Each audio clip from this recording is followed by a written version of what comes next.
Assalamualaikum warahmatullahi wabarakatuh. Kami dari kelompok 1 akan mempresentasikan research kelompok kami dengan judul Pengaruh beberapa konsentrasi BAP terhadap organogenesis bunga bangkai Amorphophallus sp.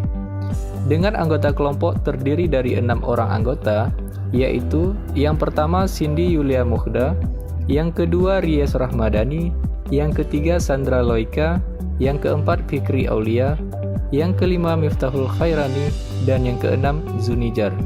Baiklah, selanjutnya akan saya kembalikan ke pemateri dari kelompok 1. Pendahuluan. Marga Amorphophallus terdiri dari 176 jenis yang tersebar di seluruh dunia. 25 jenis diantaranya atau sekitar 14,2% terdapat di Indonesia. Dari 25 jenis yang terdapat di Indonesia, 18 jenis, 72% diantaranya merupakan jenis-jenis endemik, yaitu 8 jenis di Sumatera, 6 jenis di Jawa, 3 jenis di Kalimantan, dan 1 jenis di Sulawesi. Bunga ini dikategorikan sebagai salah satu tanaman yang terancam punah. Penurunan dan pengurangan populasi telah lebih dari 50% dalam 3 generasi terakhir. Perusakan tanaman oleh masyarakat setempat karena dianggap sebagai gulma.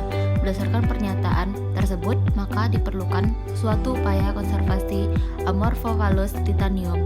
Konservasi ex situ menjadi salah satu upaya yang dapat dilakukan untuk menanggulangi jumlah populasi yang terus menurun. Konservasi dapat dilakukan secara in vitro dan in vivo. Metode kultur jaringan pada tanaman Amorphophallus titanium lebih dipilih karena Amorphophallus titanium merupakan tanaman langka.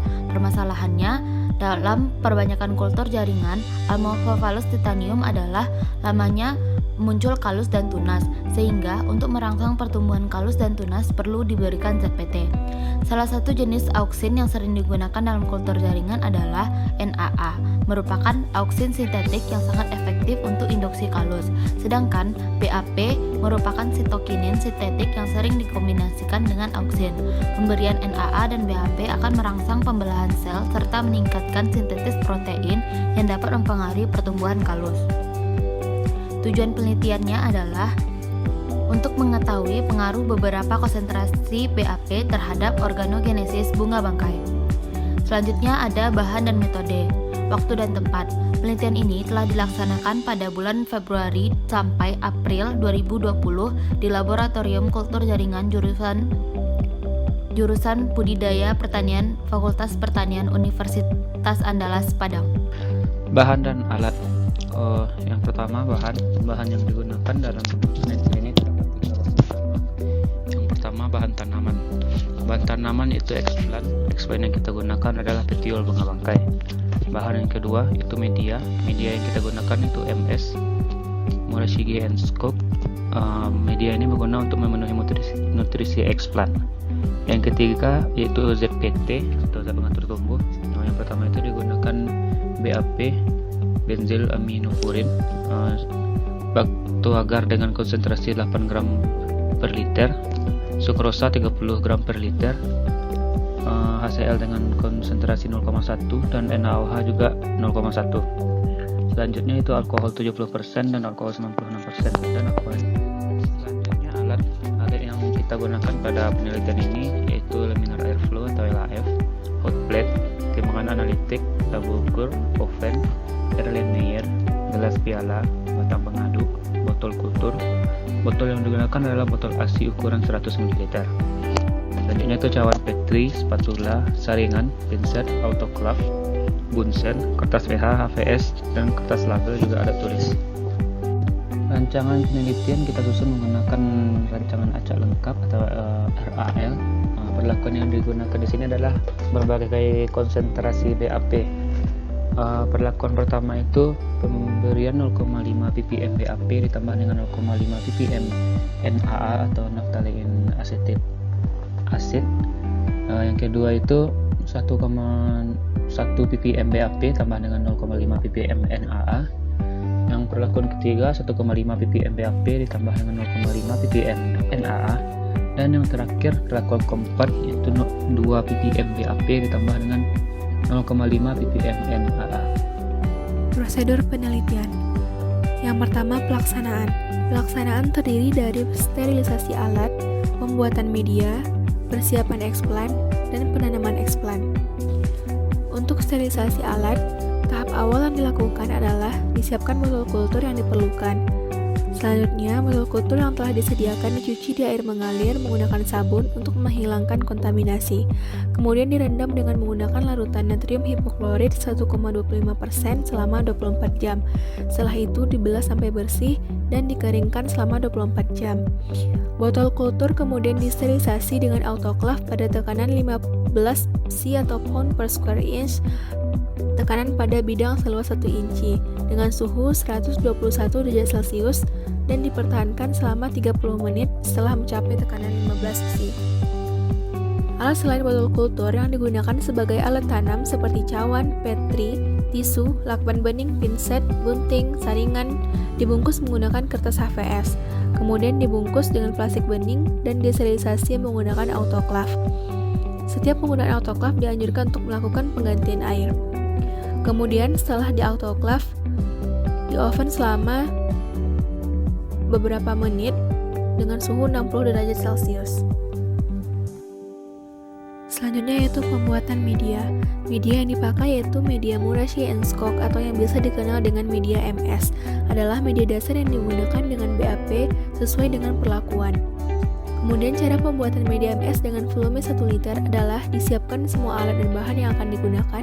Kemudian selanjutnya digunakan alat-alat seperti Erlenmeyer, gelas ukur, labu semprot, spatula, botol untuk pembuangan, batang pengaduk, tisu, karet gelang, plastik, kertas pH, timbangan, magnetit stirrer, dan lain-lain. Kemudian disiapkan larutan stok yaitu makro MS, stok mikro MS, vitamin MS, MgSO4 7H2O, stok besi MS, mionitol, sukrosa, baktul agar, dan aqua steril secukupnya. Kemudian dilanjutkan pembuatan media sesuai dengan prosedur sebagaimana mestinya. Selanjutnya, setelah itu media dimasukkan ke dalam autoclave, disterilisasi sebagaimana sesuai standar aturan yang telah ditetapkan. Kemudian selanjutnya dimasukkan ke dalam ruang inkubasi. Persiapan eksplan. Sumber eksplan PET-HIL diperoleh dari koleksi Laboratorium Kultur Jaringan Fakultas Pertanian Universitas Andalas. Kemudian selanjutnya penanaman eksplan. Penanaman eksplan dilakukan dalam laminar airflow cabinet atau LAFC yang telah disinari dengan menggunakan sinar UV. Sebelum bekerja, lampu UV dimatikan terlebih dahulu dan dihidupkan blower serta lampu pada LAFC. Kemudian disemprotkan dengan alkohol 70% pada bagian dalam kotak LAFC dan dibersihkan menggunakan tisu steril. Selanjutnya dimasukkan alat-alat tanam yang diperlukan dan kemudian memulai menanam. Cara menanamnya yaitu eksplan yang sudah steril dipotong menggunakan skapel dengan ukuran 0,5 cm x 0,5 cm. Botol media yang sudah berisi eksplan ditutup dengan menggunakan lakban atau plastik bening yang telah disterilisasi dan dilapisi dengan menggunakan plastik wrap.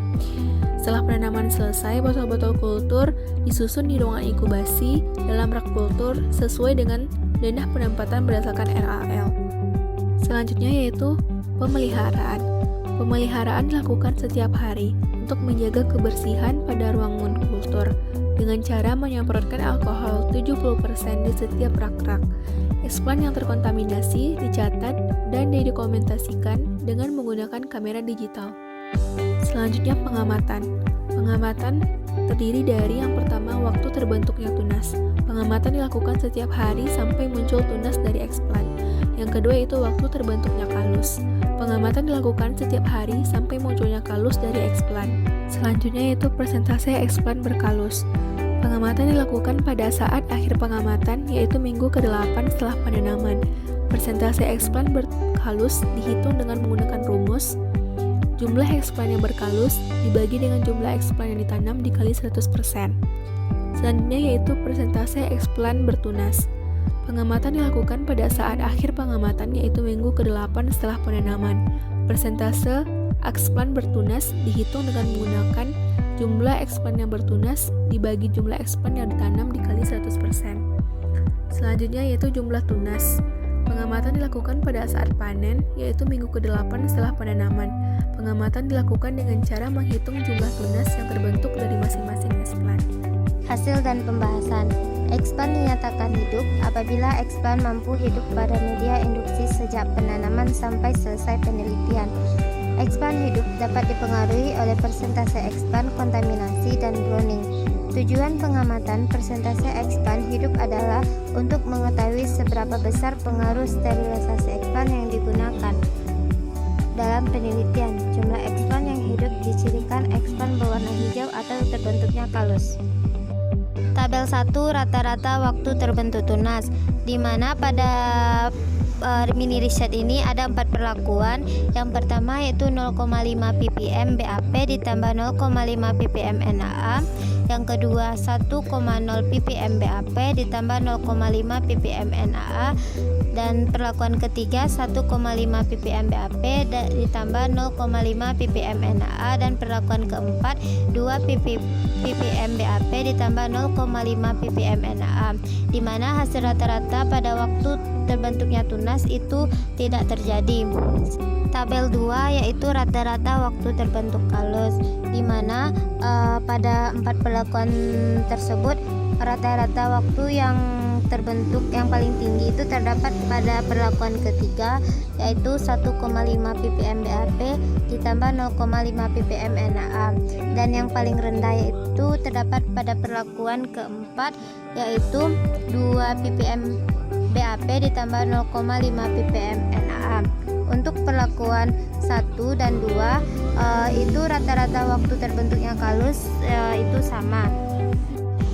Tabel 3 yaitu persentase eksplan berkalus, di mana pada 4 perlakuan eksplan yang tumbuh yang berkalus 100% terdapat pada perlakuan kedua, yaitu 1 ppm BAP ditambah 0,5 ppm NaA, dan yang paling rendah itu terdapat pada perlakuan 3 dan 4, yaitu 1,5 ppm BAP ditambah 0,5 ppm NaA, dan perlakuan keempat yaitu 2 ppm BAP ditambah 0,05.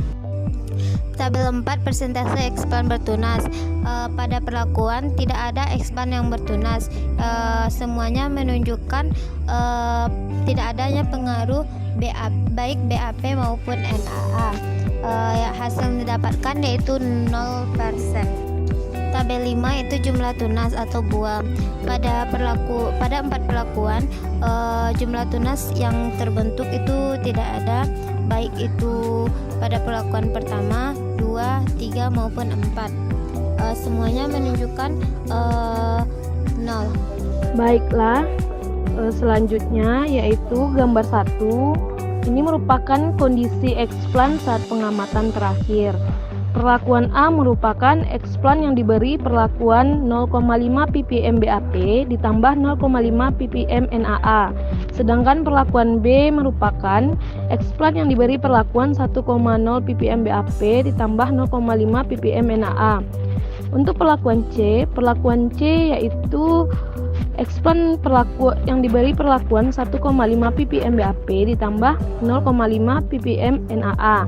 Sedangkan perlakuan D yaitu eksplan yang diberi perlakuan 2,0 ppm BAP ditambah 0,5 ppm NaA. Berdasarkan gambar yang kita lihat, dapat disimpulkan bahwasanya eksplan tumbuh kalus terbanyak terdapat pada perlakuan B, yaitu dengan pemberian perlakuan 1,0 ppm BAP ditambah 0,5 ppm NaA. Dan eksplan yang tumbuh tercepat adalah pada perlakuan yang D, yaitu dengan pemberian perlakuan 2,0 ppm BAP ditambah 0,5 ppm NaA. Tetapi hanya pada satu eksplan yang terbentuk kalus. Jadi perlakuan dengan penambahan zat PT yang cocok dan baik untuk kultur in vitro pada tanaman bunga bangkai adalah perlakuan B, yaitu 1,0 ppm BAP ditambah 0,5 ppm NaA, karena semua eksplan yang ditanam berkalus dengan rata-rata waktu kedua tercepat. Sekian dari presentasi kali ini. Ucapan terima kasih kepada Bapak Rian Budi Setiawan SPMSI selaku dosen penanggung jawab Praktikum Kultur Jaringan, dan juga seluruh asisten yang telah membimbing dan memberikan bantuan sehingga laporan akhir praktikum ini selesai. Akhir kata, apabila ada salah dan dan janggal mohon dimaafkan. Wabillahi taufiq wal hidayah. Assalamualaikum warahmatullahi wabarakatuh.